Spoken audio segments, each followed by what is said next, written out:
গণতন্ত্রের মা হিসেবে তিনি উপাধি পেয়েছেন।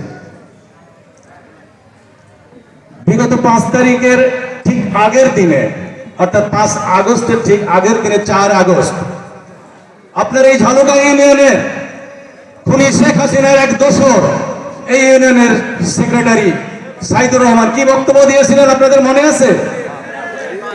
আজ সেই কোলাঙ্গার কোথায়? কোলাঙ্গার সাইদুর, তুমি আসো, ওকে সাহস থাকলে বেগম খালেদা জিয়া নয়, বিএনপি একজন কর্মীর বিরুদ্ধে তুমি এরকম বক্তব্য দিয়ে দেখো তোমার কি অবস্থা হয়। কোলাঙ্গাররা দেশটাকে শেষ করেছো, দেশের মানুষকে অপমান করেছো, দেশের মানুষকে তুমি ঘুম হারাম করে দিয়েছো। তোমরা আজ ডেভিল নামে পরিচিত। লজ্জার ব্যাপার, দুঃখের ব্যাপার যে আজ বাংলাদেশ সরকার ডেভিল হান্ট অপারেশন পরিচালনা করছে। এই ডেভিল হান্ট করা শেখ হাসিনা এবং তার এই দোসররা। এটা সত্যি বাংলাদেশী জাতি হিসেবে আমাদের লজ্জার বিষয় যে আমরা ডেভিল হিসেবে আজকে বাংলাদেশের এই মানে কি বলবো অপবাদে প্রতিষ্ঠিত হয়েছে। এই লজ্জা সত্যি আজীবন হয়তো তাদেরকে বহন করে বেড়াতে হবে।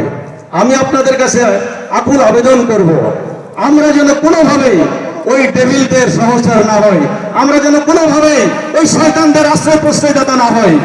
আমরা আগামীতে ক্ষমতায় যাব কিভাবে, কিভাবে মানুষের মন জয় করে ভোটাধিকার প্রতিষ্ঠা করব, কিভাবে আমাদের ভোট বাড়াবো, কিভাবে জনগণের কাতারে আমরা দাঁড়াবো, এই ধরনের মানসিকতা, এই ধরনের বুদ্ধি কলা কৌশল নিয়ে আপনারা আপনাদের রাজনৈতিক কর্মকাণ্ড পরিচালনা করবেন, এই আশাবাদ ব্যক্ত করে আমার সংক্ষিপ্ত বক্তব্য শেষ করছি। সকলকে ধন্যবাদ।